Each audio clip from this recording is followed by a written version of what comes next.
Hello everyone, इस video में हम लोग क्लास 7 की पुरानी एनसीईआरटी को कर रहे हैं। क्लास 7 की नई एनसीईआरटी के क्वेश्चन को हम लोगों ने कवर कर लिया है। पुरानी जो एनसीईआरटी है उसमें मध्यकालीन भारत है, जिसमें कि टोटल 9 चैप्टर है, उन्हें हम करने वाले हैं। और जैसे कि आप जानते हैं कि सीरीज़ चल रही है इंडियन हिस्ट्री की, जिसमें कि हम लोग क्लास 6 to 12 की नई और पुरानी जो भी एनसीईआरटी की ज़रूरत है उनके क्वेश्चन को हम लोग कवर कर रहे हैं दृष्टि की बुक से। और ये बिल्कुल ऑब्जेक्टिव क्वेश्चन है, जिसमें कि आपको परिभाषा यानी आपको व्याख्या एक्सप्लेनेशन भी मिल रहा है, जिससे कि क्वेश्चन के कॉन्सेप्ट भी क्लियर होते चल रहे हैं। और ये ऑब्जेक्टिव फॉर्म में है, तो आपकी प्रैक्टिस भी होते चलेगी और साथ में जो भी चीज़ें नहीं समझ में आ रही उसको आप व्याख्या के ज़रिए समझ सकते हैं। तो इससे बहुत सारे नंबर ऑफ़ क्वेश्चन तैयार हो जाएंगे। तो चलिए शुरू करते हैं। ये वीडियो नंबर इंडियन हिस्ट्री का एनसीईआरटी से 7 है। मध्यकालीन भारत में इसमें पहला चैप्टर है भारत और संसार। भारत और संसार से पहला क्वेश्चन है कि मध्यकाल से संबंधित निम्नलिखित कथनों पर विचार करिए। 2 कथन है आपके पास और आपको बताने कि इन दोनों में से कौन सा सही है, पहला या दूसरा, या फिर दोनों, या फिर इनमें से कोई नहीं। फर्स्ट है स्टेटमेंट कि भारत में बोली जाने वाली वर्तमान काल की सभी भाषाओं का विकास मध्यकाल में हुआ। और दूसरा है मध्यकालीन साहित्य आरंभ में ताड़पत्रों और भोजपत्रों पर लिखे गए, पर 13वीं सदी से ये कागज़ पर लिखे जाने लगे। तो क्या ये दोनों ही सही है? तो आपका जवाब होगा कि हाँ, मध्यकाल से संबंधित ये दोनों ही कथन पूर्णतः सत्य है। भारत में बोली जाने वाली वर्तमान काल की सभी भाषाओं का विकास हुआ मध्यकाल में। आज प्रयोग में आने वाले खाद्य पदार्थ एवं वस्त्र इसी काल में लोकप्रिय हुए हैं। मध्यकाल के इतिहास को जानने के लिए विभिन्न प्रकार के साहित्यिक साधन प्राप्त हैं। ये साहित्य आरंभ में ताड़पत्रों और भोजपत्रों पर लिखा गया था और 13वीं शताब्दी से कागज़ पर लिखा जाने लगा, और इन पुस्तकों में से अनेक अब तक मौजूद हैं। नेक्स्ट क्वेश्चन है, निम्नलिखित कथनों में से कौन सा कथन सत्य है? पहला है पहले 4 खलीफाओं के बाद उमैयदों का शासन आया था। किसका? उमैयदों का शासन आया, और तथा इसके पश्चात बगदाद के अब्बासी खलीफाओं ने शासन किया। तो क्या ये सत्य है? आप बताइए। दूसरा है कि हारून उल रशीद उमैयद खलीफाओं में से थे। और तीसरा है कि उमैयदों ने दशमिक से शासन किया। तो क्या ये तीनों सही है? तीनों तो सही नहीं है। पहला है, दूसरा है कि पहला तीसरा है, ये आप बताइए पॉज करके। तो आपका जवाब होना चाहिए कि पहला और तीसरा सत्य है, बाकी दूसरा गलत है। क्यों गलत है उसे हम समझते हैं। पहले जो 4 खलीफा हज़रत मोहम्मद के साथी थे, उनके बाद उमैयदों का शासनकाल आया। ये दशमिक से शासन करते थे, जो कि तीसरा सत्य है। उमैयदों के बाद अब्बासी वंश के शासकों ने बगदाद से शासन किया। हारून उल रशीद, जिनका दरबार सारे संसार में प्रसिद्ध था, बगदाद के खलीफा थे। ठीक है, क्या थे? बगदाद के खलीफा थे। और इसने सेकेंड ऑप्शन में लिखा हुआ था कि हारून उल रशीद जो थे वो उमैयदों खलीफाओं में से थे, तो वो असत्य था। अगला प्रश्न है, निम्नलिखित कथनों में से कौन सा कथन सही है? पॉज करिए और इसको पढ़िए। 9वीं शताब्दी से अब्बासी खलीफाओं की शक्ति में वृद्धि हुई।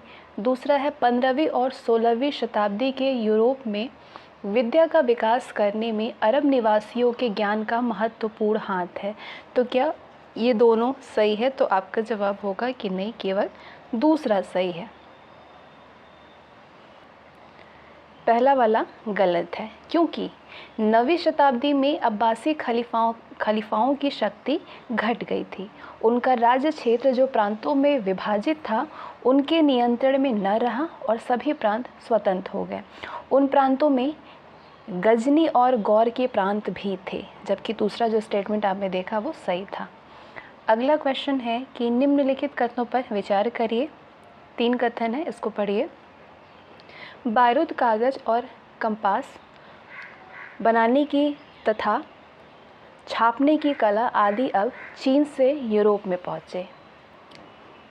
मंगोलों ने इस्लाम धर्म को स्वीकार कर लिया, अतः उन्होंने चीन के कुछ भागों और मध्य एशिया में रहने वाली जातियों को इस्लाम धर्म को मानने वाला बना दिया। और तीसरा है कि चीन के व्यापारी केवल रेशम मार्ग का प्रयोग करते थे। तो इन तीनों में से आप बताइए कि कौन सा स्टेटमेंट आपके हिसाब से सही होना चाहिए। तो आपका जवाब होगा कि पहला और दूसरा सही है।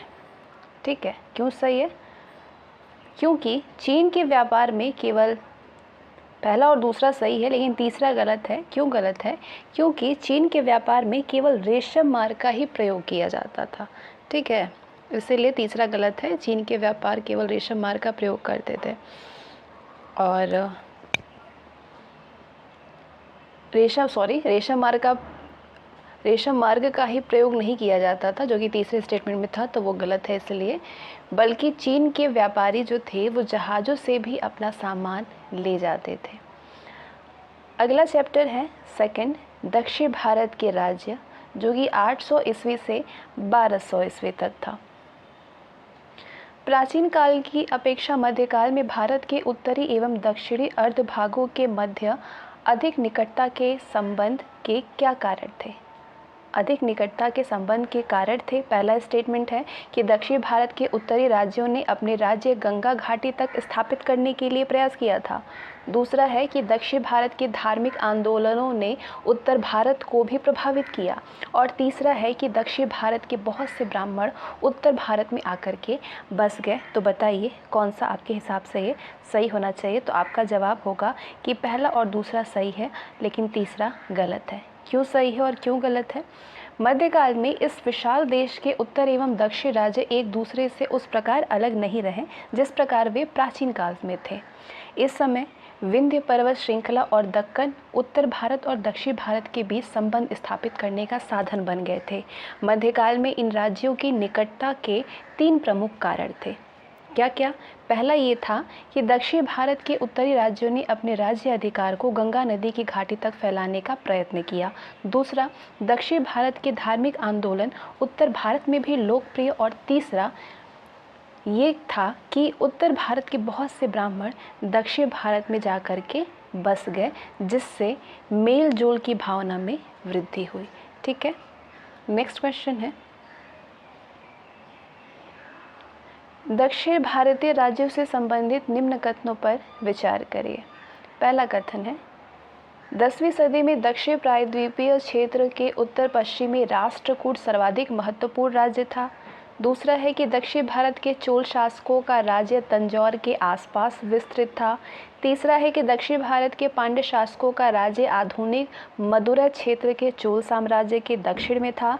और चौथा है कि 12वीं शताब्दी के आसपास दक्षिण भारत में कई नए राज्यों का उदय हुआ जो कि परस्पर चोल शासकों से प्रतिस्पर्धा करते रहे। तो बताइए कि इनमें से कौन सा सही है? तो आपका जवाब होना चाहिए कि दक्षिण भारतीय राज्यों से संबंधित ये चारों ही कथन बिल्कुल सत्य हैं। अगला है, दक्षिण भारत के चोल शासकों से संबंधित निम्न कथनों पर विचार करिए। चोल साम्राज्य की स्थापना करने वाले शासकों में विजयालय प्रमुख था।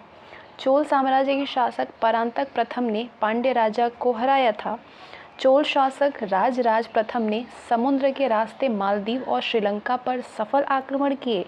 और चौथा है, राष्ट्रकूट राजा कृष्णदेव द्वितीय ने परांतक प्रथम को पराजित किया था। तो बताइए कि इन चारों में से कौन सा सत्य है? तो आपका जवाब होगा कि ये चारों ही बिल्कुल सत्य है। चोल शासक विजयालय साम्राज्य की स्थापना करने वाले आरंभिक चोल शासकों में प्रमुख था। अन्य प्रमुख शासक परांतक प्रथम, जिसने कि पांड्य राजा को जीता और मदुरै कोंडवन की उपाधि धारण की थी। हालांकि परांतक प्रथम को राष्ट्रकूट शासक कृष्ण द्वितीय से पराजय भी झेलनी पड़ी थी। परांतक प्रथम ने राज्य में कृषि को प्रोत्साहित किया व सिंचाई के लिए नहरों का निर्माण कराया था। चोल शासक राजराज प्रथम चोल साम्राज्य का एक प्रसिद्ध शासक हुआ था। वो एक कुशल सेना संचालक व महत्वाकांक्षी था। उसने पांड्य और चेर वंश के राज्यों पर आक्रमण किया। उसने उत्तर की ओर आधुनिक आंध्र प्रदेश के वेंगी क्षेत्र पर आक्रमण किया। समुद्र विजय की दृष्टि से राजराज ने मालदीव और श्रीलंका नामक द्वीपों पर सफल अभियान किए। समुद्री विजय से चोलों का पश्चिम एशिया से व्यापार बढ़ गया। अरब व्यापारी भी इसी रास्ते व्यापार करने भारत आते थे। इस समय चेर, मालदीव और लंका व्यापार के प्रमुख केंद्र थे। श्रीलंका। आगे बढ़ते हैं। चोल शासक राजेंद्र प्रथम से संबंधित कथनों पर विचार करिए। पहला है कि राजेंद्र प्रथम ने उड़ीसा के रास्ते गंगा नदी के तटीय राज्य बंगाल पर आक्रमण किया। दूसरा है, दक्षिण पूर्व एशिया अभियान के अंतर्गत उसने श्री विजय को पराजित किया। तो बताइए कि दोनों में से कौन सा सत्य है। तो आपका जवाब होगा कि दोनों ही सही है। राजेंद्र प्रथम चोल शासक राजराज का पुत्र था। राजेंद्र प्रथम चोल साम्राज्य का सर्वाधिक शक्तिशाली शासक था। उसने दक्षिण प्रायद्वीप में अनेक युद्ध लड़े थे। राजेंद्र प्रथम के 2 समुद्री युद्ध बड़े ही साहसिक और वीरतापूर्ण थे। प्रथम था जिसमें कि उसकी सेनाएं पूर्वी भारत के समुद्र तट से होकर के उड़ीसा को पार करती हुई गंगा नदी तक पहुंची थी, जहां उन्होंने बंगाल में शासन करने वाले पाल वंश के राजा का आतंकित किया था। पाल वंश के राजा को आतंकित किया था। राजेंद्र का उत्तर भारत का ये युद्ध अभियान 700 वर्ष पूर्व किए गए समुद्रगुप्त के दक्षिण भारत के युद्ध अभियान के समान ही था। राजेंद्र प्रथम का दूसरा साहसपूर्ण युद्ध दक्षिण पूर्व एशिया का था। इस क्षेत्र में व्यापार के लिए भारतीय जहाज़ों को मुलक्का की जलसंधि से होकर के गुजरना पड़ता था। उस समय इस पर श्री विजय का अधिकार था। इस राज्य के अंतर्गत मलाय प्रायद्वीप और सुमात्रा का द्वीप भी आता था। भारतीय व्यापारियों के मार्ग क्षेत्र में श्री विजय के व्यापारियों द्वारा बाधा डालने के कारण राजेंद्र प्रथम ने इस राज्य पर आक्रमण करके श्री विजय को पराजित किया। इसके परिणाम स्वरूप क्या हुआ कि श्री विजय ने भारतीय जहाज़ों को उस जल मार्ग से सुरक्षा के साथ में यात्रा करने की आज्ञा दे दी। अगला प्रश्न है कि चोलों की प्रारंभिक राजधानी कहाँ पे थी। चोलों की प्रारंभिक राजधानी थी तंजौर में। चोलों का राज्य कोरोमंडल तट और दक्कन के कुछ भागों तक विस्तृत था। चोलों की प्रारंभिक राजधानी तंजौर थी। बाद में आधुनिक चेन्नई के निकट कांचीपुरम को राजधानी बनाया गया और कुछ समय बाद गंगईकोंड-चोलपुरम भी चोलों की राजधानी रही थी। नेक्स्ट क्वेश्चन है क्वेश्चन नंबर 6। चोल शासन प्रणाली से संबंधित कथनों पर विचार करिए। क्या क्या कथन है आपके सामने, पॉज करिए और पढ़िए। राजा सर्वाधिक शक्तिशाली व्यक्ति होता था।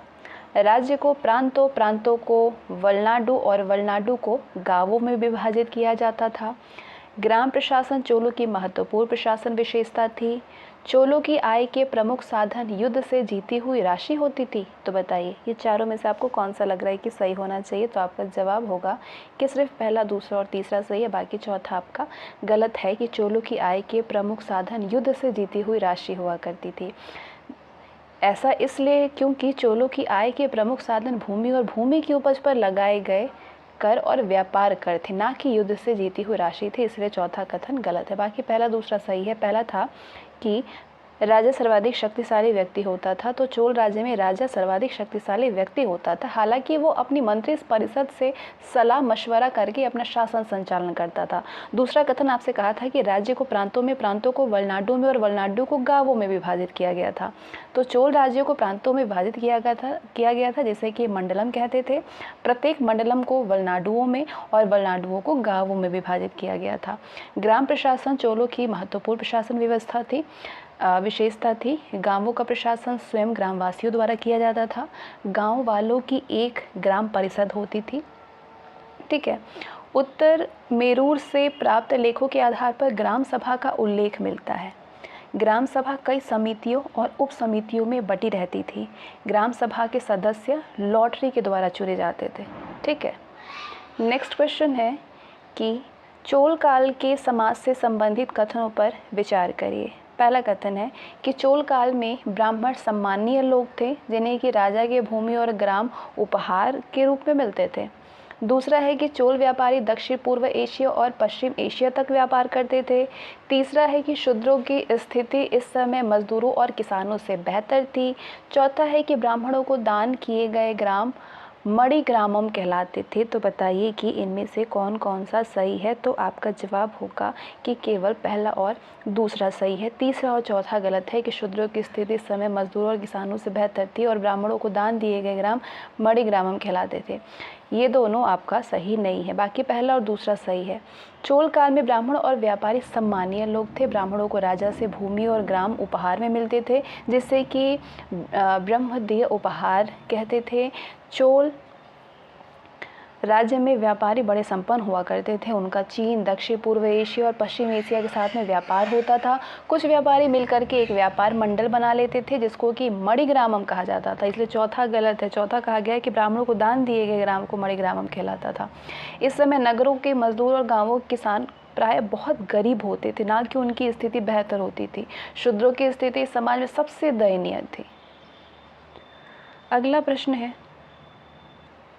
1077 ईस्वी में कुलोत्तुंग प्रथम के शासनकाल में 72 व्यापारियों का एक दूत मंडल व्यापार बढ़ाने की संभावनाएं तलाशने के लिए किस देश भेजा गया था, बताइए। तो कहाँ भेजा गया था? चीन में भेजा गया था।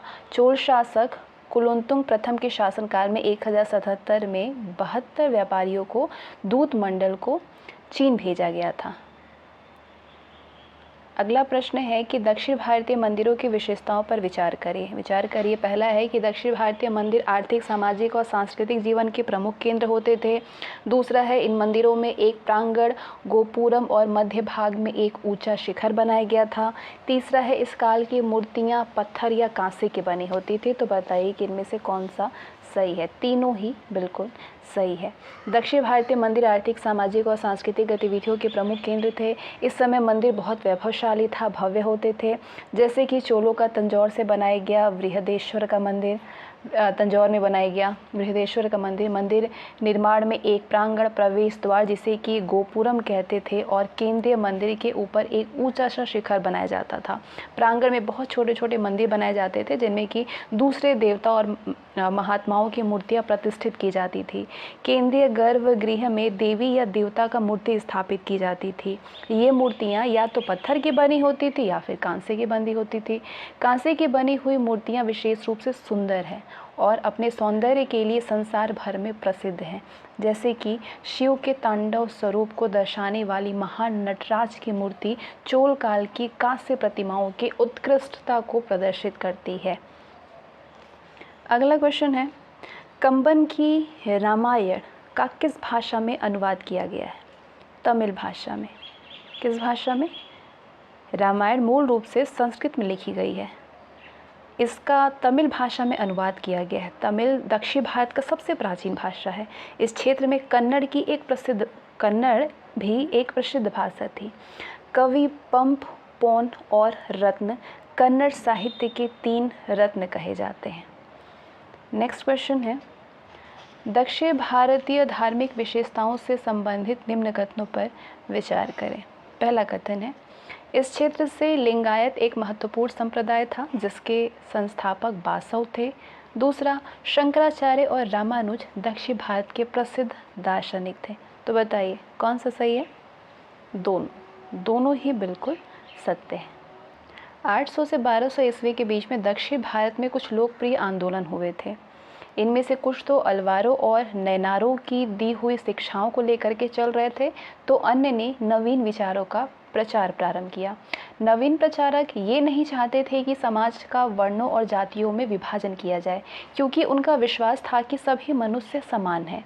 इन नवीन संप्रदायों में सबसे महत्वपूर्ण संप्रदाय लिंगायत था, जिसका संस्थापक बासव 12वीं शताब्दी में हुआ था। इस समय दार्शनिकों में शंकराचार्य और रामानुज 2 प्रसिद्ध दार्शनिक हुए थे। शंकराचार्य, जो कि 8वीं शताब्दी में हुए, केरल के रहने वाले थे। उनका दर्शन अद्वैत सिद्धांत कहलाया, जिसका अर्थ विश्व में केवल एक सत्ता है, उसके अतिरिक्त दूसरा कोई नहीं है।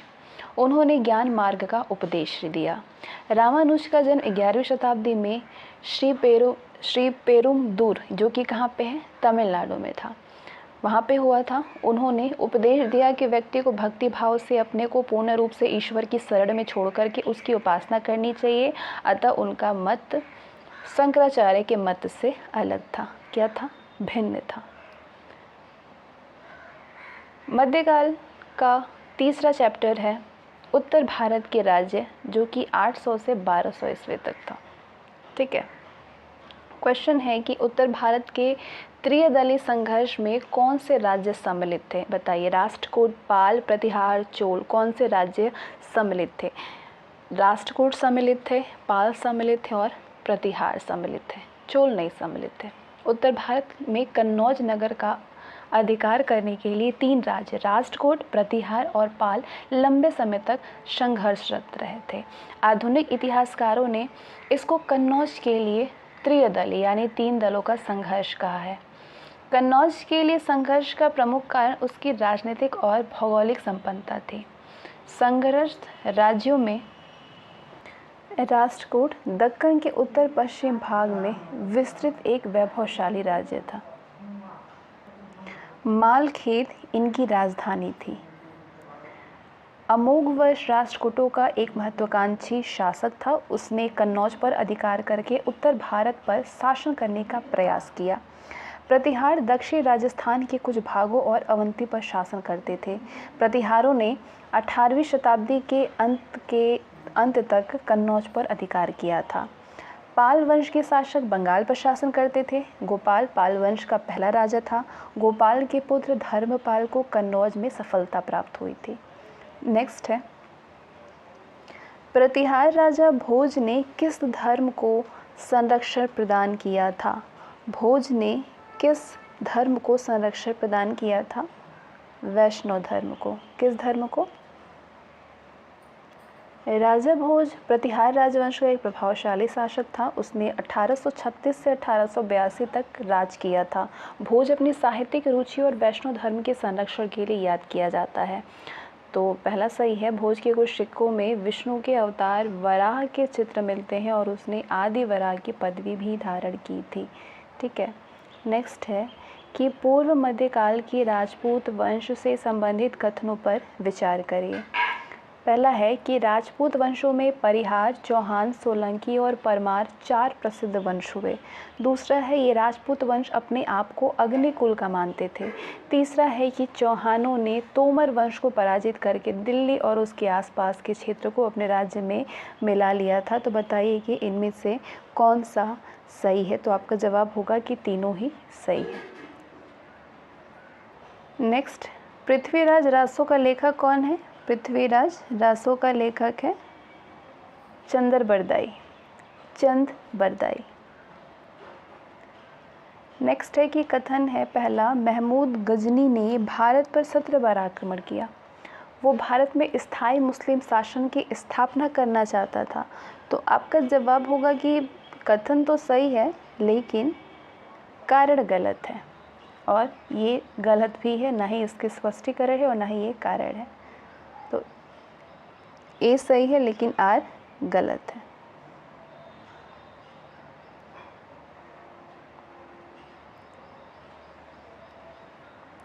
ऐसा इसलिए क्योंकि तुर्क सरदार महमूद गजनी अपने राज्य गजनी, अफ़गानिस्तान का एक छोटा राज्य था गजनी, इसको एक बड़ा शक्तिशाली राज्य बनाना चाहता था, साम्राज्य बनाना चाहता था। तो उसने मध्य एशिया के कुछ भागों को जीत लेना चाहा और उस पर कार्य के लिए उसको एक विशाल सुसज्जित सेना की आवश्यकता थी। इसका अर्थ था कि पहले वो सैनिकों को वेतन देने के लिए और हथियार खरीदने के लिए धन एकत्र करे। अफ़गानिस्तान के पड़ोस में भारत एक बहुत धनी देश था, अतः धन प्राप्त करके अपनी विशाल सेना को सुसज्जित करने के लिए उसने भारत पर आक्रमण किया और धन लूटा। महमूद गजनी ने भारत पर 17 बार आक्रमण किया। उसके आक्रमणों में से पश्चिमी भारत के सोमनाथ के मंदिर पर आक्रमण और विनाश का सबसे अधिक उल्लेख किया जाता है। महमूद गजनी के संरक्षण में रहने वाले कवि फिरदौसी की पुस्तक का नाम क्या है? फिरदौसी की पुस्तक का नाम है शाहनामा। फिरदौसी महमूद गजनी के राज्य में रहता था।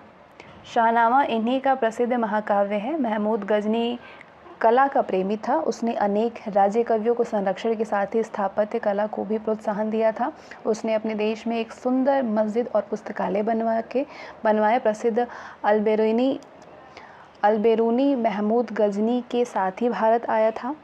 अल्बेरूनी कई वर्षों तक भारत में रहा और कई प्रसिद्ध पुस्तकों की रचना की। उत्वी महमूद गजनी का राजकवि था। नेक्स्ट, निम्न में से मध्य एशिया के किस शासक ने 1192 में उत्तर भारत को जीता था? मोहम्मद गौरी ने जीता था। मोहम्मद गौरी अफगानिस्तान के एक छोटे राज्य का शासक था। 12वीं शताब्दी के अंत में उसने भारत पर आक्रमण किए। उसकी इच्छा केवल लूट मार करने की ही नहीं थी, बल्कि वो उत्तर भारत को जीत करके अपने राज्य में मिला लेना चाहता था। उसका भारत पर सबसे महत्वपूर्ण आक्रमण चौहान शासक पृथ्वीराज तृतीय के समय में हुआ था। 1192 में मोहम्मद गौरी ने पृथ्वीराज चौहान को तराइन की दूसरी लड़ाई में पराजित किया था। इससे दिल्ली का क्षेत्र मोहम्मद गौरी के अधिकारी क्षेत्र में आ गया था। अगला है, तुर्कों की भारत विजय से संबंधित कथनों पर विचार करिए। पॉज करिए और सारे कथन को पढ़िए। तुर्कों की विजय इस समय भारत की राजनीतिक, आर्थिक और सामाजिक परिस्थितियों में परिवर्तन का परिणाम थी। इस समय सामंतीकरण अधिक बढ़ जाने से तुर्कों को भारत में किसी केंद्रीय सत्ता से संघर्ष नहीं करना पड़ा। तीसरा, तुर्क आक्रमण के समय भारतीय राज्य को अपनी ही प्रजा का अपेक्षापूर्ण सहयोग नहीं मिला। तो बताइए कि तीनों में से कौन सा सही है? ये तीनों ही बिल्कुल सही है।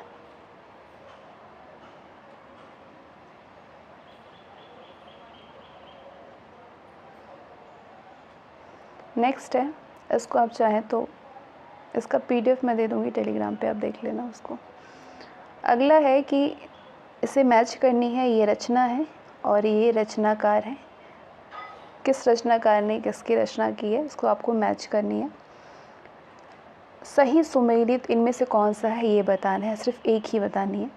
पहला है कि विक्रमांक देव चरित्र, ये किसकी रचना है? विक्रमांक देव चरित्र विल्हड़ के द्वारा रचित है। राजतरंगिनी कल्हड़ के द्वारा और कथा सरित सागर सोमदेव के द्वारा लिखित रचना है। तो इसमें से सही होगा ये गीता गोविंद। नेक्स्ट है, मध्यकाल 800 से 1200 ईस्वी में धार्मिक स्थिति से संबंधित कथनों पर विचार करिए। पहला है कि इस समय बौद्ध धर्म का कुछ सीमा तक पतन हुआ। दूसरा, उत्तर भारत में वैष्णव और शैव संप्रदायों को मानने वाले लोगों की संख्या में वृद्धि हुई थी। तो बताइए कि दोनों में से कौन सा सही है? दोनों ही पूरी तरीके से सही है। मध्यकाल में भक्ति संप्रदाय की बढ़ती हुई लोकप्रियता से बौद्ध धर्म का कुछ सीमा तक पतन हुआ था। मध्यकाल में केवल पूर्वी क्षेत्र में बौद्ध धर्म लोकप्रिय रहा था। वहाँ उसको पाल राजाओं और धनी व्यापारियों से प्रोत्साहन मिला था। ठीक है। और दूसरा, जब तुर्कों ने नालंदा के मठ पर आक्रमण किया तब बौद्ध भिक्षु दक्षिण पूर्व एशिया के विभिन्न भागों में पलायन कर गए। उत्तर भारत में से वैष्णव और शैव दोनों संप्रदाय को मानने वाले लोग बहुत बड़ी संख्या में थे। इस समय विष्णु की उपासना का सर्वश्रेष्ठ रूप उनका कृष्ण का अवतार था। नेक्स्ट है, ये मंदिर और स्थान, कौन सी मंदिर किस स्थान पे है ये बताइए। सूर्य मंदिर है कोणार्क में। लिंगराज मंदिर भुवनेश्वर में है। जैन मंदिर माउंट आबू में है। कंदरिया महादेव मंदिर खजुराहो में। मध्यकाल में चित्रकला की वो कौन सी शैली थी जो कि मुगल काल में अत्यधिक प्रसिद्ध हुई थी? लघु चित्र। नेक्स्ट, मध्यकालीन भारतीय राज्य को मैच करनी है। कौन कौन सा मैच है ये बताइए। वर्तमान क्षेत्र उसका कहाँ पे है? चंबक का वर्तमान क्षेत्र कहाँ पे है? ये आपका जम्मू कश्मीर में है। ठीक है, तो पहला वाला गलत है। दूसरा, दुर्ग कहाँ पे है? ये दुर्गरा दुर्गरा है आपके जम्मू कश्मीर। सुमेलित, सही सुमेलित कौन है ये बतानी है तो ये वाला सही है। कुलूत मालाबार में नहीं है, केवल दूसरा सही है, बाकी सारे ही सही मैच नहीं है।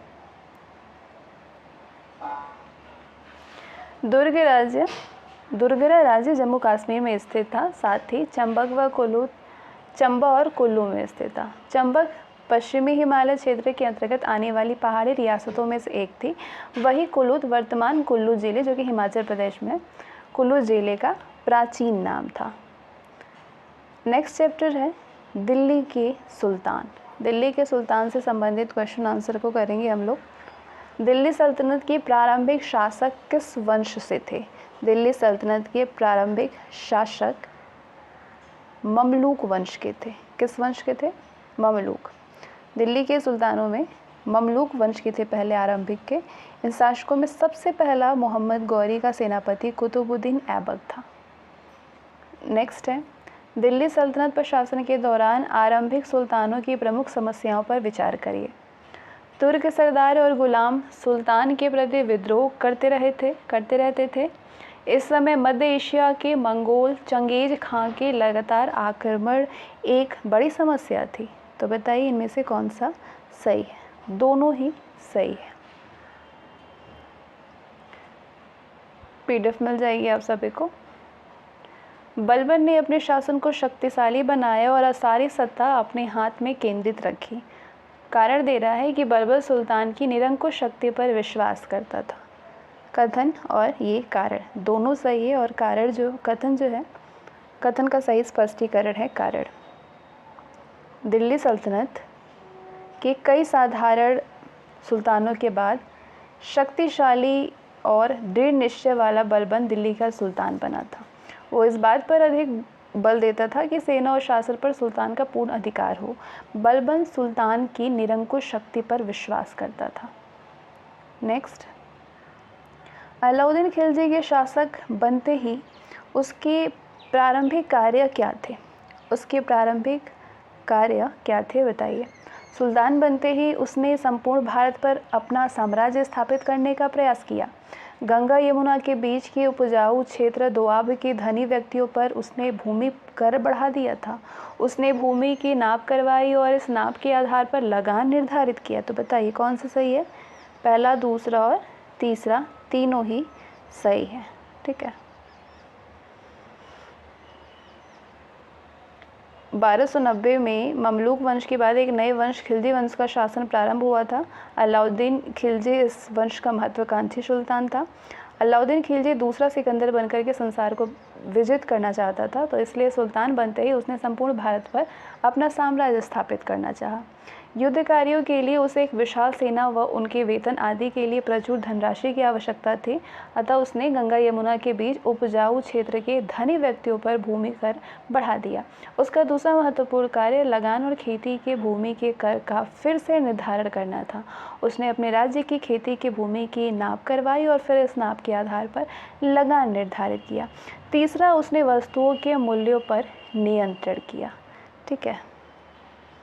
नेक्स्ट है अलाउद्दीन की विजय से संबंधित कथनों पर विचार करिए। इसमें से कौन सा बताइए कि कथन सही नहीं है? अलाउद्दीन की विजय से संबंधित सारे कथन पहले पढ़िए, फिर बताइए कि इनमें से कौन सा सही नहीं है। अलाउद्दीन ने रणथंभौर और चित्तौड़ के प्रसिद्ध किलों को जीत करके राजस्थान पर अधिकार किया। अलाउद्दीन के दक्षिण भारतीय राज्यों पर आक्रमण का उद्देश्य धन दौलत प्राप्त करना था। अलाउद्दीन ने स्वयं दक्षिण भारतीय अभियानों का नेतृत्व किया। अलाउद्दीन की सेना ने दक्षिण भारत के सुदूर मदुरै नगर तक आक्रमण किया था। तो बताइए कि इनमें से कौन सा सही नहीं है? तीसरा सही नहीं है कि अलाउद्दीन ने स्वयं दक्षिण भारतीय अभियानों का नेतृत्व किया था। ऐसा इसलिए क्योंकि दक्षिण भारतीय अभियानों में अलाउद्दीन का सेनापति मलिक काफूर प्रमुख नेतृत्व करता था। नेक्स्ट है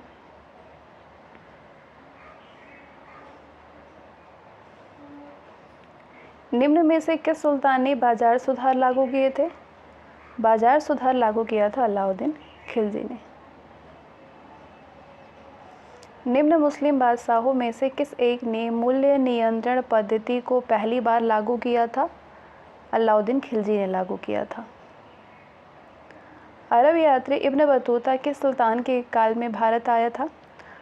अरब यात्री इब्न बतूता आया था मोहम्मद बिन तुगलक के शासनकाल में। मोहम्मद बिन तुगलक के कार्यों से संबंधित निम्न कथनों पर विचार करिए। क्या है कि तुगलक ने दोआब के किसानों पर भारी कर वृद्धि की। तुगलक अपनी राजधानी दौलताबाद से दिल्ली ले आया। तुगलक के काल में ही दक्षिण भारत में 2 नए राज्य बहमनी और विजयनगर का जन्म हुआ। तुगलक ने पीतल और तांबे के सांकेतिक सिक्कों को बंद करा लिया। तो बताइए कि इनमें से कौन सा सही है? सही आंसर होगा कि पहला और तीसरा दोनों ही सही है, बाकी दूसरा और चौथा गलत है।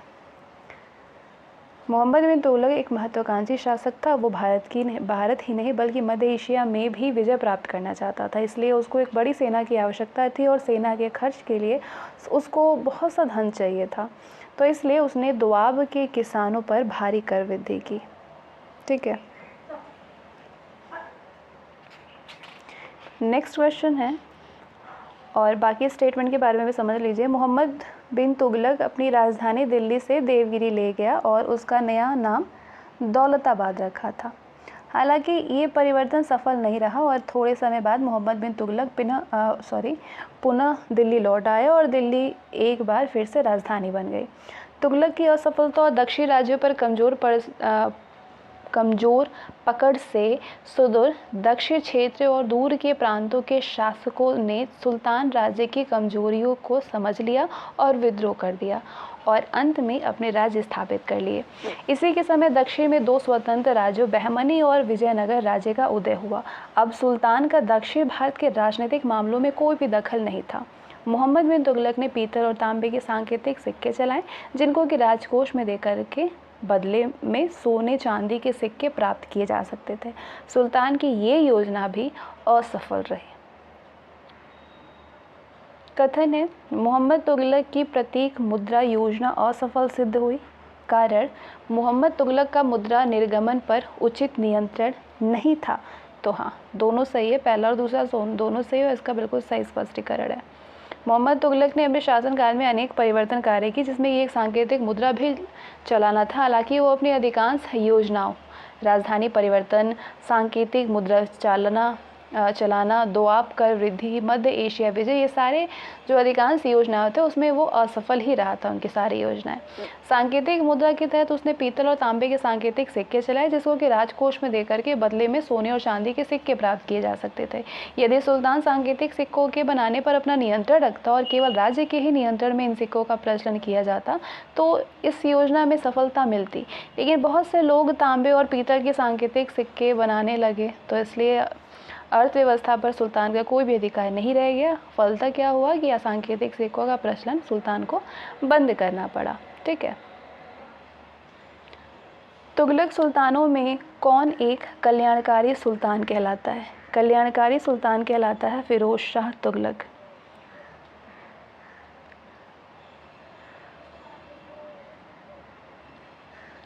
तुगलक सुल्तान फिरोज शाह तुगलक अपने सुधारवादी कार्यों के कारण कल्याणकारी सुल्तान कहलाता है। फिरोज शाह तुगलक अपने राज्य के सरदारों के साथ व्यवहार करने में उदार था। उसने किसानों के लिए सिंचाई की योजनाएं बनाकर के नहरों का निर्माण करवाया। यमुना नहर इन्हीं नहरों में से एक है। उसने शिक्षा संस्थाओं और अस्पतालों की संख्या में वृद्धि की। फिरोज को भारत की प्राचीन सभ्यता और संस्कृति में भी रुचि था, तो इसलिए उसके आदेश से संस्कृत की अनेक पुस्तकों का, जिनमें धर्म और दर्शन की भी कुछ पुस्तकें थी, अरबी और फारसी में अनुवाद किया गया। उसने अशोक के 2 स्तंभों को दिल्ली मंगवाया और उनमें से एक को अपने राजमहल का छत पर लगवाया। नेक्स्ट, फिरोज शाह तुगलक ने निम्न में से किन नहरों को बसाया था? फिरोजपुर को, आगरा को, फिरोज़ाबाद को या हिसार फिरोज़ा को? तो आपका जवाब होगा फिरोज़ाबाद को, फिरोज़पुर को और हिसार फिरोज़ा को फिरोज शाह तुगलक ने इन नगरों को बसाया था। ठीक है, नेक्स्ट है कि दिल्ली सल्तनत के पतन से संबंधित कथनों पर विचार करिए। तुर्क सरदार तैमूर ने भारत पर आक्रमण किया। दिल्ली सल्तनत के कमज़ोर उत्तराधिकारी विजित क्षेत्रों पर नियंत्रण नहीं रख सके। इस समय अनेक स्थानीय प्रांत, राजा रजवाड़े आदि स्वतंत्र रूप से शासन करने लगे। दिल्ली सल्तनत के पतन के बाद लोधी वंश का शासन आया था। तो इसमें आपको बतानी है कि कौन सा असत्य है। ठीक है, इसके लिए आपको सारे स्टेटमेंट की जानकारी होनी चाहिए। असत्य पूछ रहे हैं तो केवल चौथा असत्य है, बाकी सारे ही सत्य हैं। ठीक है, नेक्स्ट है कि सिकंदर लोदी ने अपनी राजधानी दिल्ली से कहाँ पे स्थानांतरित की। सिकंदर लोदी ने स्थानांतरित की आगरा। दिल्ली से कहाँ पे? आगरा में। सिकंदर लोदी के प्रमुख कार्यों से संबंधित कथनों पर विचार करिए। पहला है कि उसने पश्चिम बंगाल तक गंगा की घाटी पर अपना अधिकार कर लिया। उसने वस्तुओं के मूल्य घटाए और मूल्यों पर नियंत्रण किया। तो बताइए इनमें से कौन सा सही है? दोनों ही सही हैं, पहला और दूसरा दोनों ही बिल्कुल सत्य है। किस लोधी सुल्तान का अफगान सरदारों ने सर्वाधिक विरोध किया था? इब्राहिम लोदी का विरोध किया था। लोधी सुल्तान इब्राहिम लोदी के समय अफगान सरदारों ने सर्वाधिक विरोध किया था। ऐसा इसलिए क्योंकि लोधी सुल्तान अफगान थे, तो इसलिए वे अफगान सरदारों की राजभक्ति पर अधिक निर्भर थे। लेकिन राजा की शक्तिशाली स्थिति को देखकर कि ये सरदार अधिक प्रसन्न नहीं थे। प्रमुख अफगान सरदारों ने अंतिम लोधी सुल्तान इब्राहिम का सर्वाधिक विरोध किया। अंत में काबुल के शासक बाबर के साथ में मिलकर के उन्होंने षड्यंत्र किया और 1526 में इब्राहिम लोदी को पराजित करने में सफल हुए। सारे क्वेश्चन बहुत ज़्यादा इम्पोर्टेंट है। अगला है कि एकता प्रणाली संबंधित थी। एकता प्रणाली किससे संबंधित थी? किसी भूमि भाग से लगान वसूल कर रख लेने का अनुदान, ये प्रणाली थी। किसी भी भूमि भाग से लगान वसूल कर रख लेने का अनुदान होता था।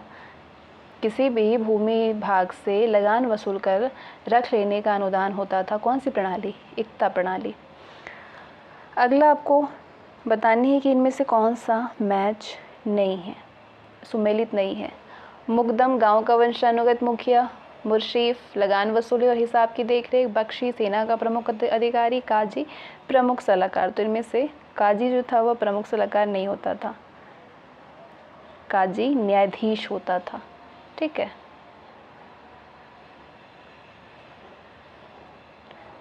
नेक्स्ट है सल्तनत काल में स्वतंत्र हुए राज्यों के संबंध में विचार करिए। पहला है कि इस समय स्वतंत्र राज्यों में मालवा, गुजरात, कश्मीर, जौनपुर और बंगाल प्रमुख राज्य थे। जौनपुर इस समय हिंदी साहित्य और शिक्षा का प्रमुख केंद्र था। मेवाड़ शासक राणा कुंभा एक अच्छी कवि और संगीतकार था। बताइए कि इनमें से कौन सा सही है? ये सभी सही हैं, तीनों ही बिल्कुल सही है। इस समय जैसे जैसे सल्तनत की शक्ति कम होती गई, इस विशाल देश के विभिन्न भागों में बहुत से नए राज्य बन गए। पश्चिम भारत में मालवा और गुजरात के राज्य थे। अहमदाबाद नगर की स्थापना करने वाले अहमद शाह ने गुजरात के राज्य को शक्तिशाली बनाया। सुंदरदुर्ग नगर मांडू को बनवाने वाले हुनसक शाह के शासनकाल में मालवा का राज्य महत्वपूर्ण हो गया। इन राज्यों के अलावा इस समय कश्मीर, जौनपुर और बंगाल भी प्रमुख राज्य थे। जैनुल आबेदीन कश्मीर का बड़ा ही लोकप्रिय शासक था। उसने 15वीं शताब्दी में राज्य किया। फिरोज शाह तुगलक की भांति ही उसने संस्कृत और फारसी के अध्ययन को प्रोत्साहन दिया। इस समय जौनपुर हिंदी साहित्य और शिक्षा का प्रमुख केंद्र बन गया। जौनपुर पर शर्की वंश के लोगों का राज्य था। सल्तनत काल में ही राजपूत शासकों में मेवाड़ शासक राणा कुंभा बहुमुखी प्रतिभा वाला शासक था। वो महान योद्धा के साथ एक अच्छा कवि और संगीतकार भी था। इसी समय राजपूतों के जोधपुर और बीकानेर जैसे अन्य राज्यों की भी स्थापना हुई थी। तो इस एक्सप्लेनेशन के ज़रिए कई सारे प्रश्न आपके तैयार हो गए, जो कि अब अगर पूछे जाएँ तो आप इनमें से ज़रूर से आंसर कर पाएंगे। अगला प्रश्न है, सल्तनत काल के समय दक्षिण और सुदूर दक्षिण के दो प्रमुख राज्यों बहमनी और विजयनगर से संबंधित कथनों पर विचार करिए। पहला है कि बहमनी और विजयनगर सल्तनत से स्वतंत्र दो प्रमुख राज्य थे। दूसरा है कि बहमनी राज्य के संस्थापक हरिहर और बुक्का नामक दो भाई थे। कृष्णा नदी तक का संपूर्ण उत्तरी दक्कन बहमनी राज्य के अंतर्गत था। तो बताइए कि इनमें से कौन सा सही है? आपका जवाब होगा कि पहला और तीसरा सही है, दूसरा गलत है। बहमनी राज्य के संस्थापक हरिहर और बुक्का नाम 2 भाई थे। क्यों गलत है उस पर चर्चा करते हैं। पहला और तीसरा सही है, दूसरा गलत है। बहमनी राज्य की स्थापना हरिहर और बुक्का ने नहीं किया, मोहम्मद बिन तुगलक के एक अधिकारी हसन गंगू ने किया था। किसने किया? हसन गंगू ने। इस समय दक्षिण और सुदूर दक्षिण में जब मोहम्मद बिन तुगलक के शासनकाल में सल्तनत का दक्षिण भारत का अधिकार कमज़ोर हो गया तो सुल्तान के अधिकारियों ने सुल्तान के विरुद्ध विद्रोह कर दिया और बहमनी और विजयनगर राज्यों की स्थापना की। 1347 में हसन गंगू ने बहमनी राज्य को स्वतंत्र राज्य घोषित कर दिया। उसने बहमन शाह की उपाधि धारण की और वो इस वंश का पहला शासक हुआ। कृष्णा नदी तक का संपूर्ण उत्तरी दक्कन बहमनी राज्य के अंतर्गत था। विजयनगर राज्य की स्थापना हरिहर और बुक्का नामक 2 भाइयों ने की। इन्होंने होयसल के राज्य, जो कि आधुनिक मैसूर राज्य है, तो होयसल के राज्य क्षेत्र को विजय किया और 1336 में अपने को विजयनगर राज्य का स्वतंत्र शासक घोषित कर लिया। उन्होंने हस्तिनावती को, जो कि आधुनिक हम्पी है, कहाँ पे है? हम्पी में, इसको अपनी राजधानी बनाया। 1370 में विजयनगर ने मदुरई को जीता। बहमनी और विजयनगर आपस में युद्धरत रहे थे। ये दोनों राज्य रायचूर दोआब को अपने राज्य का हिस्सा बनाना चाहते थे। ये कृष्णा और तुंगभद्रा नदियों के बीच का उपजाऊ भूमि भाग था और दोनों ही राज्यों के बीच में स्थित था। ठीक है, तो यही था आपका चौथा चैप्टर। टोटल इसमें 9 चैप्टर हैं। तो चलिए आइए 5वें चैप्टर को भी हम लोग कवर करते हैं। जनता का जीवन से संबंधित प्रश्नों को कवर करेंगे। सल्तनत काल में व्यापार की स्थिति पर विचार करिए। इस समय अधिकतर नगर व्यापार के प्रमुख केंद्र थे। इस समय बंजारे व्यापारिक वस्तुओं को एक स्थान से दूसरे स्थान पहुंचाते थे। इब्न बतूता ने अपने वर्णन में दिल्ली को इस समय का सबसे सुंदर नगर बताया है। व्यापार हेतु चांदी के टंका का बहुत अधिक प्रयोग किया जाता था। तो बताइए कि इनमें से कौन सा सही है? तो आपका जवाब होगा कि इनमें से सभी सही हैं। सल्तनत काल में बहुत से नगरों में व्यापार की बड़ी उन्नति हुई। अधिकतर नगर व्यापार के प्रमुख केंद्र थे। प्रत्येक नगर में हाट या बाजार होता था जहाँ पे व्यापारी वस्तुओं को खरीदने और बेचने के लिए एकत्र होते थे। इस समय बंजारों के पास में बड़े बड़े काफिले रहते थे और वो वस्तुओं को एक बाजार से दूसरे बाजार में पहुंचाते थे। इब्न बतूता ने दिल्ली का वर्णन करते हुए लिखा है कि उसने जितने भी नगर अपनी यात्रा में देखे उसमें दिल्ली सबसे अधिक सुंदर नगर था। दिल्ली नगर में पूर्व से चावल, कन्नौज से चीनी, दोआब से गेहूं और दक्षिण भारत से बहुमूल्य रेशम आता था। चीन के साथ व्यापार का मुख्य केंद्र था बंगाल। ठीक है, कौन सा था? बंगाल था। इस समय व्यापार के लिए चांदी के सिक्के का टंका का बहुत अधिक उपयोग होता था। सुल्तान इल्तुतमिश ने इस सिक्के को जारी किया था। इसी सिक्के के आधार पर बाद में चांदी का रुपया चलाया गया। इस समय के तोल के बांटों का प्रयोग आधुनिक काल में मीट्रिक प्रणाली के अपनाए जाने के पहले तक जारी रहा था। अगला प्रश्न है कि सूफी संत इनमें से किस तरह के आचरण का निर्वाह करते थे? सूफियों ने ईश्वर के निकट पहुंचने के लिए प्रेम साधना का उपदेश दिया। सूफी मनुष्य मात्र के आदर पर अधिक बल देते थे। सूफियों का पीर हिंदुओं के गुरुओं के समान होता था। तो बताइए कि इनमें से कौन सा सही है? आपका जवाब होगा कि ये तीनों ही बिल्कुल ही सही है। सूफी संप्रदायों के विभिन्न संतों का उनके निवास स्थान से मिलान करिए। संत है उनका निवास स्थान है, बताइए कि कौन अपने निवास स्थान से मैच कर रहा है। मोइनुद्दीन चिश्ती का निवास स्थान था अजमेर में। कहाँ है? अजमेर में है। बाबा फरीद का है अजोधन में, या फिर उसको पाक पाटन कहते हैं। शाह आलम बुखारी का है गुजरात में और गेसुदराज का है गुलबर्ग में। ठीक है, इस समय बहुत से सूफी संप्रदाय भारत में अलग अलग सूफी संतों द्वारा प्रचलित थे। उनमें मोइनुद्दीन चिश्ती अजमेर में रहते थे। उनका विश्वास था कि भक्ति संगीत भी ईश्वर के निकट पहुंचने का एक रास्ता है। वे उलेमा संगीत को धर्म से संबंधित करने के सिद्धांत को नहीं मानते थे। इनका संप्रदाय चिश्ती संप्रदाय कहलाया। इस संप्रदाय के लोग धर्म सभा यानी महफिल करते थे। इन सभाओं में होने वाला संगीत का परिचित रूप कव्वाली होता था। क्या होता था? कव्वाली होता था। और दूसरे प्रसिद्ध सूफी महात्मा बाबा फरीद थे। वो अजोधन में या पाकपाटन में रहते थे, जो कि अब पाकिस्तान में है। अन्य सूफी महात्मा भारत के दूसरे भागों में रहते थे। सैयद मोहम्मद गेसुदराज गुलबर्ग में, शाह आलम बुखारी गुजरात में, बहाउद्दीन जकरिया मुल्तान में और शेख शियाबुद्दीन सोहरावर्दी सिंध में रहते थे।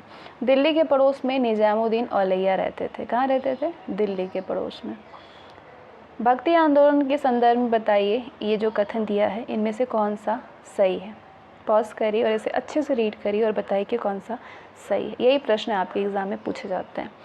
भक्ति आंदोलन का प्रारंभ तमिल देश के अलवार और नैनार संतों ने किया था। भक्ति आंदोलन के समर्थक अधिकांश संत महात्मा और ब्राह्मण थे। भक्ति आंदोलन के संतों ने धार्मिक कर्मकांड का खंडन किया। तो बताइए कि कौन सा सही है? सभी सही है। भक्ति आंदोलन के दौरान विभिन्न साधु संतों ने अलग अलग स्थानों से धर्म उपदेश दिए थे। तो बताइए कि वो स्थान से कौन संबंधित है? इनमें से कौन सा सही है? चैतन्य बंगाल से, ज्ञानेश्वर कहाँ से? महाराष्ट्र में, गुरु नानक पंजाब से संबंधित है, कबीर बंगाल से संबंधित नहीं है, ये बनारस से संबंधित है। नेक्स्ट क्वेश्चन है आपके पास कि किन दो भाषाओं के सम्मिश्रण से उर्दू भाषा बनी है? उर्दू भाषा बनी है हिंदी और फारसी के मिश्रण से। ये साहित्यकार हैं और उनके लेखन कार्य हैं। कौन से साहित्यकार किस भाषा में लेखन कार्य करते थे? बताइए इनमें से कौन सा सही है? कंबन तमिल में सही है। अमीर खुसरो की कौन सी भाषा थी? तेलुगु में कार्य करते थे साहित्यकार का लेखन का कार्य। विद्यापति मैथिली भाषा में नहीं, सॉरी, विद्यापति मैथिली भाषा में करते थे, कंबल तमिल भाषा में, अमीर खुसरो तेलुगु में नहीं करते थे, फारसी भाषा में साहित्य लेखन किया करते थे। ठीक है। सल्तनत काल में वास्तुकला से संबंधित कथनों पर विचार करिए। वास्तुकला से संबंधित, इस समय तुर्क और अफगान शैलियों का सम्मिश्रण प्राचीन भारतीय शैलियों से हुआ। इस समय वास्तुकला की दो महत्वपूर्ण विशेषताएं नुकीले मेहराब और गुंबद थे। इस काल में ऊंची शक्री मीनारों का भी निर्माण बहुतायत हुआ। तो बताइए कि इनमें से कौन सा सही है? पहला, दूसरा और तीसरा तीनों सही है। ठीक है। नेक्स्ट है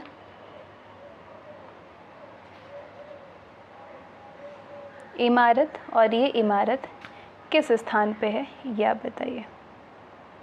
कुतुब मीनार है कहाँ पे? दिल्ली में, बिल्कुल सही है। अटाला मस्जिद कहाँ पे है? अटाला मस्जिद है आपके अहमदाबाद नगर में। तो ये गलत है। नहीं, अहमदाबाद में नहीं है, जौनपुर में। ठीक है, ये गलत है। जहाज महल आपका मांडू में है। सही है। प्रसिद्ध बीदर का मदरसा किस शैली का उदाहरण है? बीदर का मदरसा फारसी शैली का उदाहरण। किस शैली में है? फारसी में है। सुल्तान काल में सुदूर दक्षिण के किस नगर का दुआर्ते, बारबरोसा, नुनेज तथा पेइस जैसे विदेशी यात्रियों ने वर्णन किया है? हम्पी नगर का।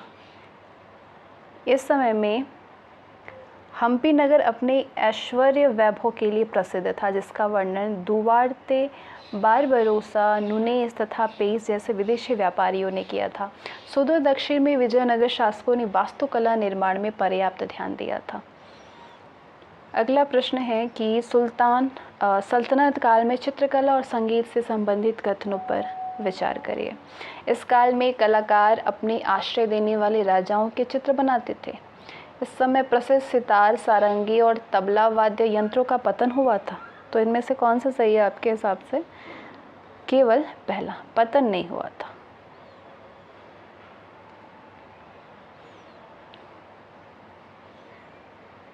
ठीक है, पतन नहीं हुआ था। चित्रकला के क्षेत्र में जैसे कि पहला आप देख रहे हैं कि इस काल में कलाकार अपने पराशय देने वाले राजाओं के चित्र बनाते थे।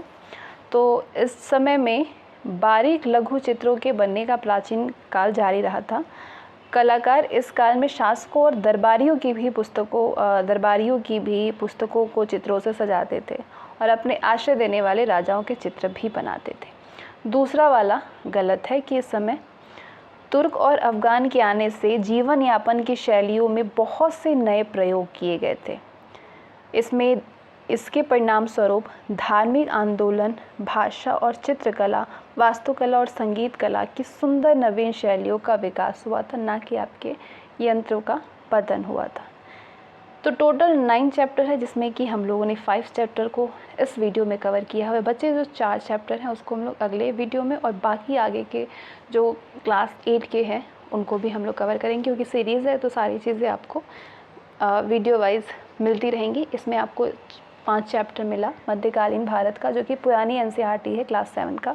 सारे क्वेश्चन बहुत ज़्यादा महत्वपूर्ण है, इससे आपके बहुत सारे क्वेश्चन तैयार भी हो रहे हैं और प्रैक्टिस भी हो रहे हैं। जो भी रिलेटेड क्वेश्चन अगर बन जाएंगे इस टॉपिक से तो आपके सारे अच्छे से तैयारी, क्योंकि बहुत अच्छे से एक्सप्लेनेशन दिया हुआ है। PDF आपको मिल जाएंगे टेलीग्राम चैनल पे। तो मिलते हैं हम लोग अगले वीडियो में, बाकी आप इसको रिवाइज़ करते रहिए।